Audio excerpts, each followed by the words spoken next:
This episode has been brought to you from the DGMS Studios, home of Don't Get Me Started, Lethal and Money Live, and Surftown. Found at Spotify, Amazon, Apple Music, and wherever you listen to your podcast. Welcome to Keith and Lee's Don't Get Me Started.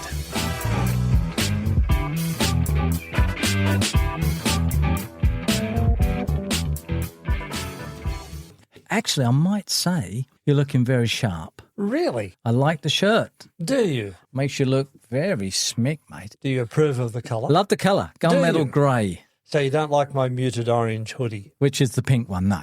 No. Mate, life gets in the road of life. It certainly does. It really does. How was your weekend? It was very relaxing. Chilled out. I did a lot of reclining and some reading, and I watched my football team win, which I was absolutely thrilled about. So, yeah, it was a very good time. Communicated with the right people that I needed to, so I thoroughly enjoyed it. And you've climatised now. You're back from Kazakhstan. How long was it? 3 weeks now? 4 weeks? I've been back? No, 3 weeks. 3 weeks? Yeah. How's that? Actually, I want to go back. I'm missing it. Oh, get out. No, mate. truly. I really enjoyed it. It was quite a surprise. So, yeah, no, I think about it all the time. I actually spent a week in Vietnam on the way back. I've been to that country before, but I want to go back to Kazakhstan. And I'm really thinking, how cool to spend a year there through their brutal winters. Be brutal, mate. Was it minus 20? Can get lower. No. Yeah, absolutely. Mind you, I was there in the height of summer. It was in the 30s. So it was really hot. Apparently, Italy's just being hammered at the moment, the heat wave. It's 104. Yeah, well, that's in the 40s, isn't it? Oh, it's crazy. That's too much. Once you get over 35 in the Celsius reading, it's just severe. Severe, mate.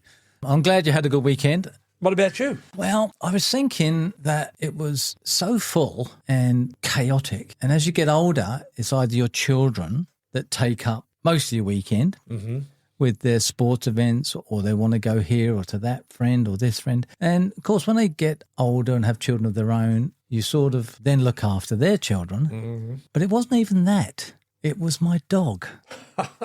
It had gastro.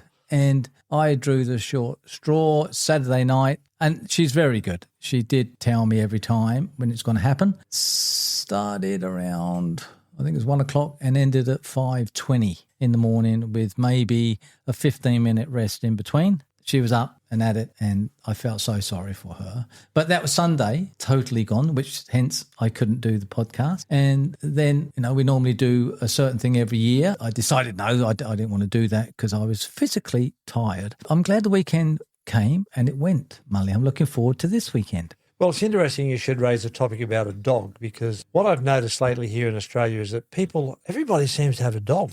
Wait a minute, she's just not a dog. She's my diva. See, we don't have children anymore in Australia. We have dogs. I walk down by the river every evening, I live close by, and I'm just seeing more and more dogs. Me too. All the time. When I was in Sydney, lived across the road from a large park, and right in the middle of the park was this big circular cleared area, and there's just more and more people there with their dogs because they can take them off the leash and just go running around freely. So I think the city and Australian culture, is just full of dogs. We don't have children anymore. So I have a question. What do you think we love the most? Do we love our mobile phone the most or our dogs? Going to be the dog. Because the reason I say mobile phone is because people are fanatical about that. Some people, if they lose their mobile phone, they go into massive stress meltdown. It's just something that's like their throat has been killed. Oh, slit. Throat has been killed. Oh, killed. Yeah. I think if you float, this is... If your throat's slit, you probably will get killed. But yes, I know what you're talking about, and I have seen it. And even myself sometimes, where my son said to me, look how many times you pick up your phone. And I've gone, really? And there's an app apparently that you can look at. And I picked up my phone 40 times within the last hour. Yeah. So you can actually get an app that'll tell you how much times you picked it up. Oh, my God, you got an app for everything these days. But I understand what you're saying. But every night now, I leave my phone in the bedroom. I don't have it with me because we have it all day anyway, all day, every day. Yeah. Like I have been on the phone quite a lot today with phone calls. I don't normally make phone calls, but I had a few. And I do enjoy that time where I put it in the bedroom and I can come out into the lounge and I'm free of it. But you have to train yourself. Well, years ago when we became more and more dependent upon them, I saw people doing crazy things with their mobile phones. Living in Hong Kong, a busy city, and going to work, during the day, I was going in and out of the city because I lived in the inner city, and I'd see all the office workers and people coming in to that part of the city. And whenever they were at a traffic light and the pedestrian crossing, just waiting for the little green man to appear, they'd have to be there for like 60 seconds at the most.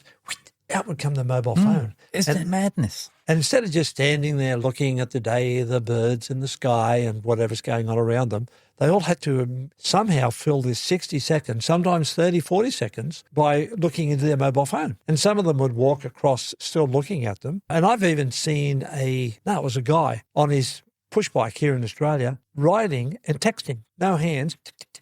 Like this. Of course, you get fined for that. Even with the phone that's on your lap and they photograph you, that's a $1,500 fine. Gosh, is that I right? think it's 3 demerit points you get off your licence. I come to the conclusion that the whole world is addicted to their mobile phones.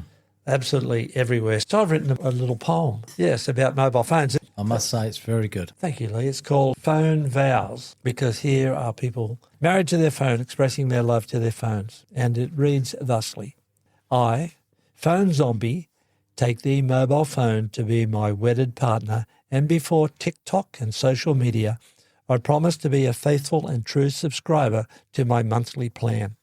Will you, iPhone, have me to be your everlasting user?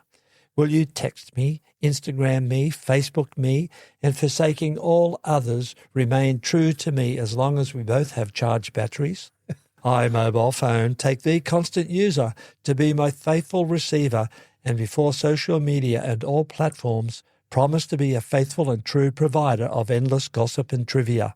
With this ringtone I thee wed, and all my communication services on thee endow, in sickness, in health, in poverty and in wealth, until a new model do us part. Love that. I love that. I couldn't believe that you did that. I thought, where did you get that from? You go, I done it. I said, no way. Yeah, I did. Well, I wrote it, you said. Yeah. Well, it's based on the skeleton of a traditional old-fashioned marriage vows. Absolutely. So I just tweaked it a little bit. But, Lee, what I think we should do is get on with our topic. As we do. And I'm really excited about this one. I think it's a very, very good topic. And I want to read this carefully, perhaps read it to you twice, right? So often our topics are a question. So this is a very good question. And it's this: what are the essential basics to have experienced and understood to have lived a complete life? What are the essential basics to have experienced and understood to have lived a complete life? One of the reasons this is a question or a topic that I'm interested in, I grew up where people would say, oh, such and such has been very successful in life, which meant they'd made a pile of money. And I thought that's far too limiting. Are they successful in their relationships? Are they successful in their own personal life in terms of how they accept themselves as individuals? Are they successful in so many other areas, in health, in relationship? And so I've often thought about that. And then as I've got a little bit older, I'm looking back over my own life, I think, what are the things that have been milestones for me to bring me to a point where I am now to say, yeah, I'm really satisfied with how my life has been. And I think that I have lived somewhat of a complete life. And I thought, what are the things, what are the milestones, what are the essential basics, what are the things that I've come to understand that have brought me to this point? Well, as you normally say to me, well, there's a lot in that. And there is. There is, yeah. So when you're saying life, a successful life could be a fulfilled life. It could be not a successful life. See, that's where this... No, but you said like a success on their lives. It's more than that, you're saying. It's much more. Yeah. See, the question doesn't even have the word success in it. No. What are the essential basics to have experienced and understood to have lived a complete life? Yeah. So that's the key word. So complete could be fulfilled. Yes, it could be. It could be a successful Success life. certainly comes into So you could leave that as a blank and write whatever you think, which is why we're here now. Yes. Which we're talking about it. When we spoke about that before, when I heard you say that first time, I took it as fulfilled. Now, there's a lot in that. Absolutely. That you could spread out as thick as you like. Mm-hmm. What I was thinking about the fulfillment of it isn't something that we collect externally, which it could be due to success. It could be the house, the car, the money, the wife, the children, the private school, the pool, the clothes, anything and everything external. Absolutely. I looked at it more as more inward. Yes. Deeply. So whether that counteracts whether you take that as a fulfilled life, whether you have to go through trauma, upset, joy, sorrow, peace, anxiety. So then you can learn from one to the other to temporarily condition yourself emotionally, whether that could be classed as a fulfilled life or a wholeness of who you are living in the environment which you have chosen or not, or the circumstances that you are in. So it can, like I said, it can expand out. But I'm trying to grasp it and put it into my terms of core values in my life. What I think it would be, my fulfilled life can be any number of things. So I was a bit perplexed, really, and I've got a couple of things here later on which I'll talk about, but I found it fascinating because it gets you thinking again. Well, it does. And those things that you mentioned, having experienced sorrow and success, trauma and those things, they're some of the experiences. Yeah, joy, peace, love, all part of that. Yes. But anyway, I've kind of narrowed this down to 7 things. 7? 7. And I'm sure that there's a lot more, but these are my own thoughts. I haven't got this off the net or anybody else's thoughts or writings on this. These are just personal. Number 1, satisfy your curiosity or ambition. Now, there are a lot of people who are ambitious in a career, want to be a doctor, want to be a pilot, want to be whatever. And they are able to pursue it and accomplish it and become that person. Or some people just want to travel the world. They don't want a career. They want to see. They want to see every country. They want to understand and experience something of other cultures. So to satisfy your curiosity or ambition, I think, is one. I think it would be quite frustrating to have gone through life with an ambition to go out and experience other cultures, to see different countries, to have lived in another country, to see what it's like to live in Asia, if you're European, to live in America, or if you live in the Slavic countries, to go into South America, for example,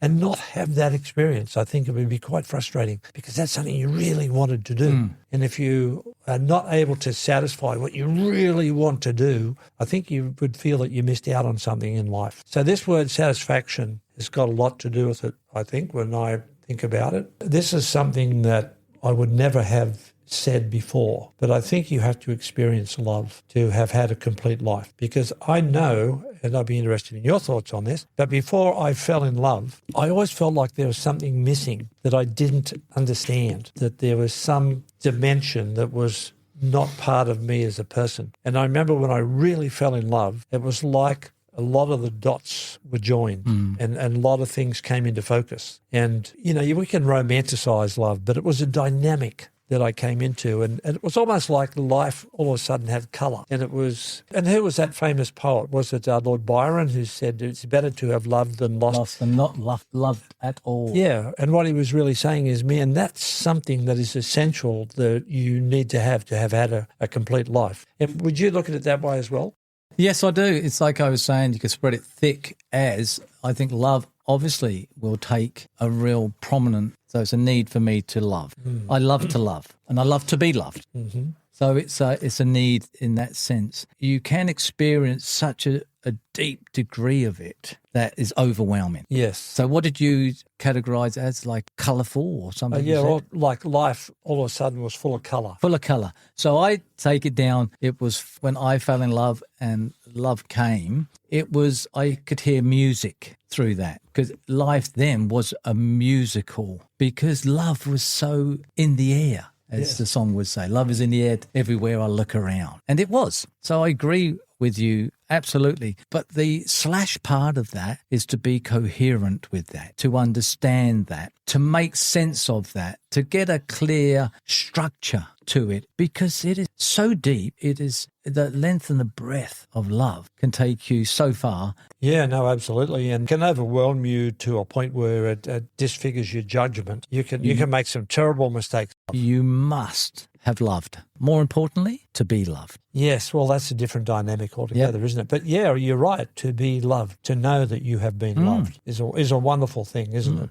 And the next thing I have on my list is a satisfying inner life, that you have something that's within you that's not related to your occupation and going out there to earn a living, to put bread on the table. Right. It could be academic, it could be political, it could be geopolitical, it could be spiritual, it could be a hobby, it could be your service to other people. So it could be purpose. Yeah, that's a good way to describe it. That's definitely part of it. So if it's a personal thing in terms of coming into your own spiritual understanding, it's not necessarily purpose, but I think purpose fits right in there. The purpose that I see in life with love is a clear vision for your next step forward, for your future.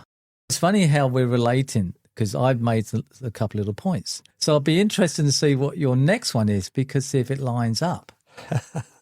Because this is 2 out of 2 at the moment. But I agree. Yes, spiritual too. That's a whole different place we can go to as well. Yeah. Well, we're skimming over the surface here. That's what I said. We can spread it as thick as we like. Yes.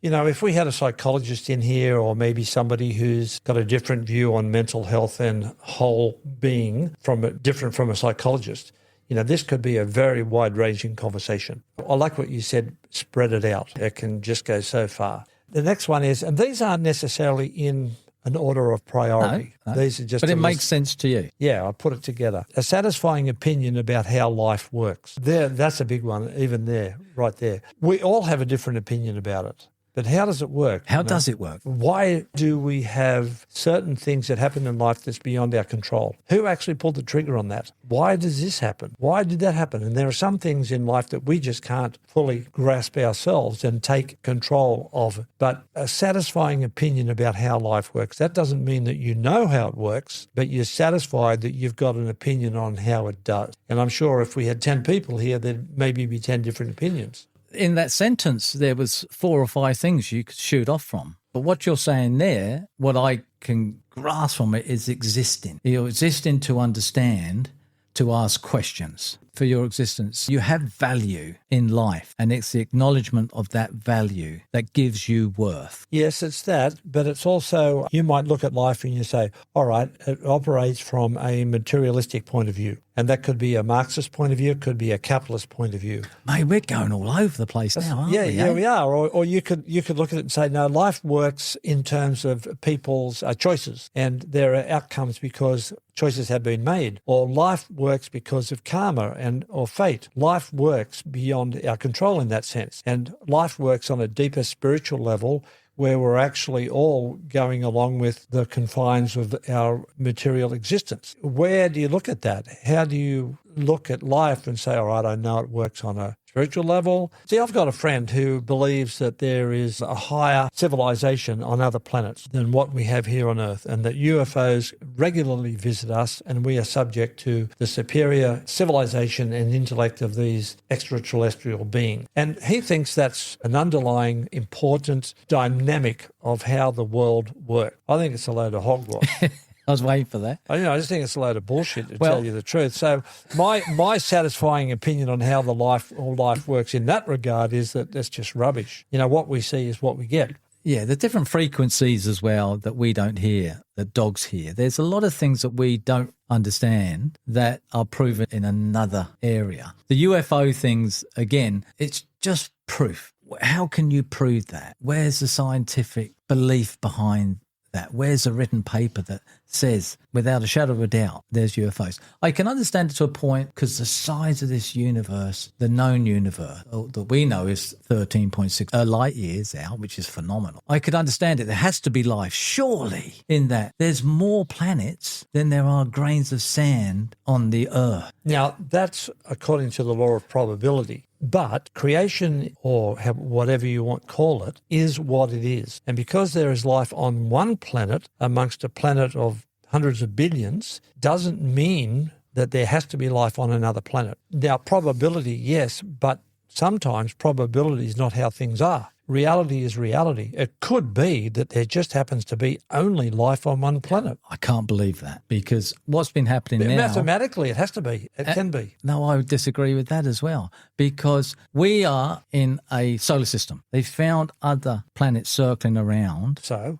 That gives the basis of possibility that there's life there. But not certainty. But given the size of the universe and the amount of planets that are in... It's highly likely. And we can only see 13.6 billion light years. It's huge. Yeah, no. Well, the chances of probability are high. That's right. But it doesn't mean that it is. No, because there is no proof. That's right. Like I was saying with the UFOs, they may have Anyway, we're getting way off subject now. Now, all right, then let's get back to the subject. Here's another thing that I think is essential to have had a complete life, and that is to understand the importance and also having meaningful relationships. I think relationships is one of the key areas of life. I've heard people say everything comes out of relationship, and I find that very hard to disagree with. So one of the essentials of having had a complete life is understanding the importance of relationships and also having had good, healthy relationships. I think it's vital. Which is always tough. Yeah, they require work. They don't always yield back what you would like. But you have to, they're like pipelines. I see relationships like pipelines where water goes through, and the water brings life to the other end. And sometimes inside the pipelines it's rust, or a little bit of dirt might come down with the water, or a rock or something that blocks it. You've got to clean the pipeline so it keeps flowing. Sure. When I say tough, I don't mean tough like it's hard going. It's tough because you learn about yourself and you learn things about yourself, whether you like it or not. And so does the other person. Yeah, I agree with you. Relationships, it's shaped who I am. I've been with one wife for 40 years, and without her, I wouldn't be the man I am now. Absolutely, 100% sure. But it's not been easy. It's been tough. We have to shape and chip away at it. We have to burn it down to build it again, and we have to take away our peace of mind to allow us to feel up again, to move forward. The fulfillment of that in a relationship or a marriage, because a lot of people don't believe in marriages anymore. They think marriage is a waste of time. I am a great lover of marriage, but I'm old school. People go, it's non-existent now. It doesn't mean anything. It's a piece of paper. And in their mind, they're probably right. Yeah, well, they might be, but I know people, even in my own family, who have not been through the ceremony and don't have a marriage certificate, but they're so committed to each other that they are married because they're deeply joined. And if they were to separate, they would feel the same loss as any other married couple who separate. They share life. They have given life to children. They share their finances, their ambitions. They're just joined. So they're married, but not officially. But relationships bring life, and they enable life to share from one to another. If you don't have any relationships, and you're lonely, that's why one of the reasons why we've got so many mental health problems. Oh. And also health problems. There are health problems with people who don't have meaningful relationships. Yeah. These people are in that situation. They're saying, join a club, join a group, get a sports where there's other people, get out there and join and mix and mingle. Keith, you have been doing your research in this, because now it's mental health that we're getting into. Everything that you brought up is all topics that we have either got into or we've skipped along the top of it. And we're not even halfway through, and we're already spinning out of control here. And I know I've rolled off 5 of these topics. I've got 2 more. The marriage thing, or the relationship, as you said, is highly important to lead a fulfilled life. I have to be authentic, as you know, and I have been authentic in my relationships, not through my wife, but with friends and family and children and grandchildren. You have to do that. Otherwise, you're just pleasing other people's expectations of who you are. So relationships, yes, you need that for a fulfilled life. The other side of it is when you go through these areas, you go through a lot of highs, a lot of lows. You go through sadness. You go through joy. All those take something out of you. Mm-hmm. So you bear the scars, but it's a meaningful journey, continued journey.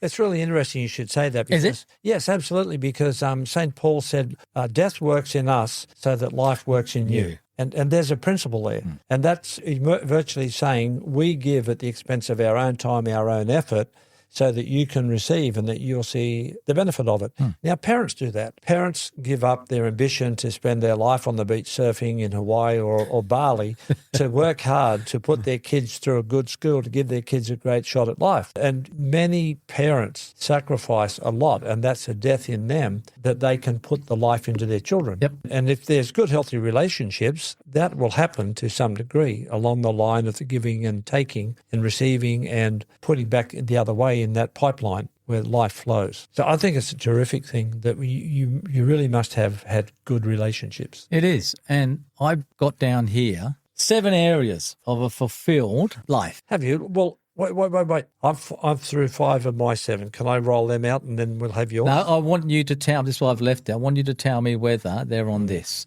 Okay. Because a couple have. It's looking after yourself, your physical body. Yes. Emotions and meaning. Yes. Which we've gone through. Relationships, time, because time's an important factor too, to allow yourself time, to give yourself time, not to waste time. Your career, Yes. which you said, your finances, Yes. the other one, the contribution that you give to life. You can't expect it to be given everything. You can't expect it's going to lay out for you because it's not. And what we just said now is spirituality that you were talking about before. Yep. Is your other two on there? Yeah, it is. You called it finances, but I have it as the understanding the importance of money, There you go. which might surprise you to know that that's on my list. It does.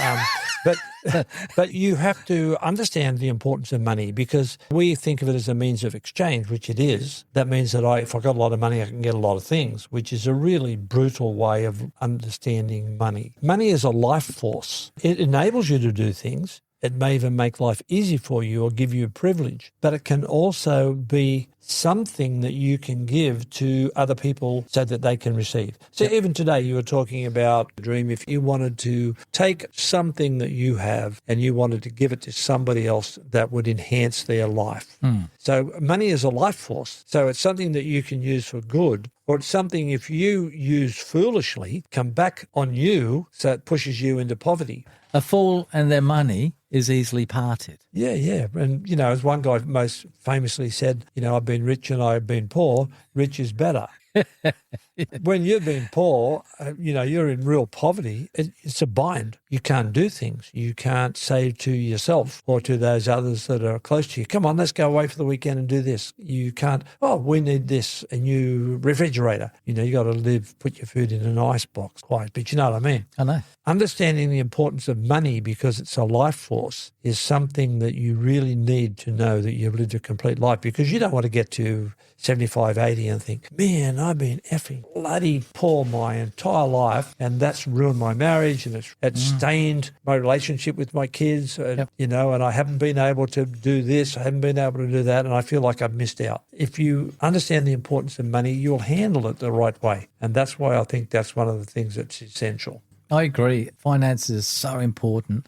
I fortunately have always been pretty okay with doing my finances. My father-in-law, and I've said this before, and Sam picked me up on it one time, and my father-in-law put down, when I used to do your own accounts, you do your own books, and it says if your outgoings exceed your income, your upkeep will be your downfall. If you're spending more than you're earning, it's not going to work. Yeah, you're buggered, aren't you? You're buggered. And that stayed with me for a long, long time. And I've always had to, the saying, look after the pennies and the pounds will look after themselves. I don't know about you, maybe the same. But we've always just had enough. Sometimes we've had a win, which has been great, but it's always been just enough. Yeah. And I was happy with that, because otherwise you're really losing sight. If you've got a financial, I'm not saying everybody, but if somebody's got such a financial wealth, they really lose sight of things. Yes, can be overbalanced. Yeah. I got a friend that was very wealthy and was talking about stuff, and he said about this, he got some. I said, how much does that set you back? He goes, I don't know. Because he's not looking at the price tag. He's looking at that item. He wants it, so he'll buy it. It's as simple as that. Where me, how much is it? Oh, no, out of my league. So it's important that you don't overspend. It's important that you are financially sound. Yeah, well, that comes out of having an understanding of the importance of money, or what Your money. finance, yeah. Not so much even the importance of it, but what money is, what it can do for you and what it can do against you. It can be a blessing, it can be a curse. I think it's a bit of both. Now, the last one I've got is having had a satisfying occupation or a hobby. Career. Yeah, a career. Wouldn't it be great to look back at the end of your life and say, look, I'm really glad that I've been a landscaper. I just love being in the outdoors. I love making beautiful gardens. Wouldn't it be terrible to say, I've lived my whole life and I've been a taxi driver, and really all I wanted to be was a barber.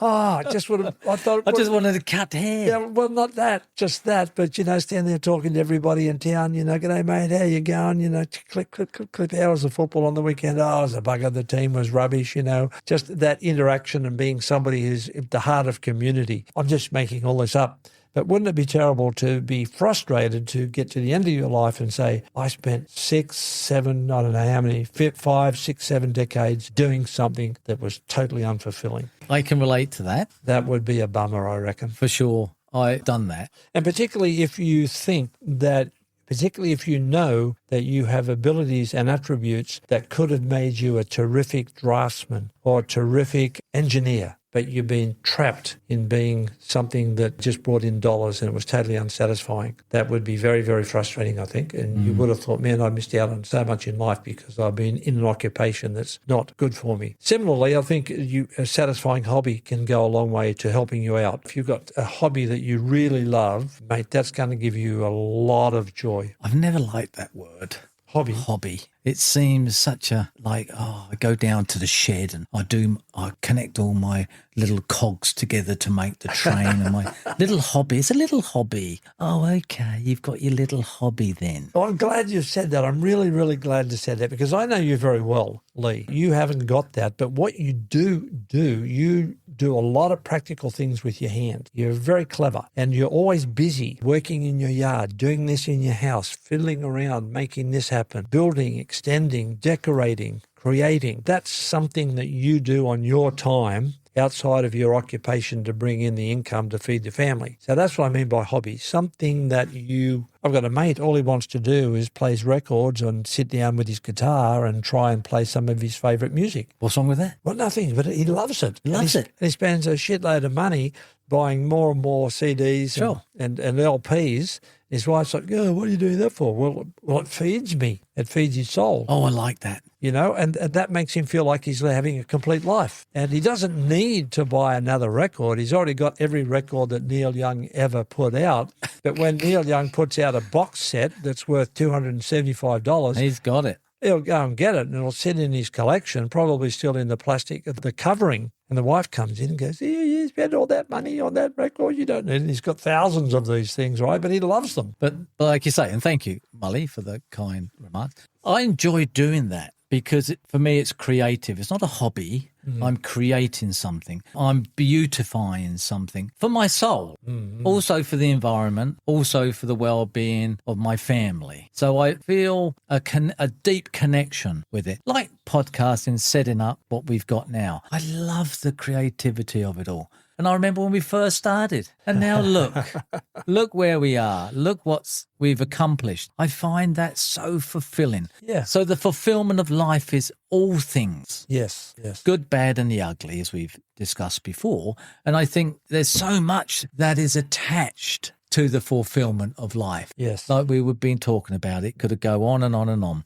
Have you heard of Maslow's hierarchy of needs? I think I might have, but I can't say that I have. Well, my wife brought me to this pyramid, 5 levels. It was a psychologist that his name was Abraham Maslow, 1943. He created a pyramid 5 levels. It shows people must satisfy basic lower needs like food and safety before they can focus on higher psychological needs like love, self-esteem, personal growth. And then you go further up the ladder until you get self-actualization, the drive to reach your full potential, to learn, create and achieve personal goals. That's the top of the pyramid. So it starts from your psychological needs, basic survival, food, water, air, sleep, warmth, and then safety needs, protection from harm, financial security, as we've been talking about, health, stability, and physical safety, then love and belonging. So your social connections, your friendships, family, bonds, emotional intimacy, and then your esteem needs, feelings of self-respect, personal worth, confidence, and recognition from others, and then the top of the pyramid, self-actualization. So there we go. So that's Maslow's hierarchy of needs. Back in 1943, he made that pyramid. And Gemma mentioned that to me a long time ago when she was doing uni and said, this is what we need as human. I looked at it then and I thought, meh, it is. If you listen to this, you want to know more, check it out. It's an interesting concept. It's really basically overshadows what Keith and I have been talking about. The basic needs of living a complete life. A complete life that you feel satisfied with. Yeah. Lee, it's been great hashing out this topic with you. I've really enjoyed it. I've been looking forward to talking about this for a while, so I'm glad we finally got around to it.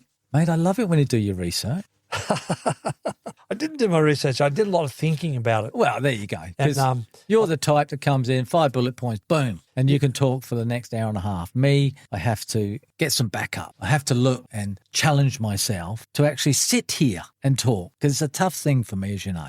Yeah, because the reason I like this topic is because I just want life to be good for everybody and people to feel that they've had a complete life. Now, we can't tick all the boxes. I don't think anybody gets the dream run. No. Nobody does. But I think everybody should have a chance to have looked back over their life and say, that has been very satisfying. And you certainly can look back and say, I missed it there, I wish that had happened, blah, blah, blah. But if you've got the majority of the boxes ticked where you can say, yes, I have had good relationships. Yes, I've handled my money well. Yes, I have loved and I have been loved. And yes, I've lived, my work has been good. Okay, my work's been shit, but I love being able to get out in the back shed, or I love going down to the beach and being part of the Surf Lifesaving Club. Yes. There's the wins and the losses, isn't there? Yeah. But overall, to look back and say, yes, my life has been pretty complete and I'm happy with it. I agree. And I think you and I especially, and this is where I come into a conflict of how to say this correctly, whether we are blessed, whether we are fortunate, or whether we are lucky, pick one, whatever suits anybody out there, that we've had the opportunity to experience all that and more. Why don't we tackle that next time? Fate, karma. Karma. Or are these things real? What's your take on karma? Don't ask me now, but ask me next time we sit behind our microphones in your wonderful studio. So until then, I think I better say goodbye. Hold on. Me. What? You have more? Hold on. And I come across this thing when something is so badly done, so unnecessarily messy, and so confidently wrong that it becomes impressive. But anyway, so Mully, I'll wrap it up, Lee. I'll leave you the last word. Okay, listeners out there in podcast land, communicate to us, send in your messages, share, subscribe, and talk to other people about. Don't get me started with Keith and Lee, because we'd love to know that there's millions of us listening to us, and we'd certainly love to hear from you. So until next time, it's goodbye from me. Thanks for listening to this episode of Don't Get Me Started with Keith and Lee. Don't forget to rate and review this podcast. To see more of Don't Get Me Started, jump onto our socials, follow us on Instagram at Lethal and Mully, Facebook and LinkedIn. If you would like to be a part of the show, email us on don'tgetmestarted2024@gmail.com. Until next time.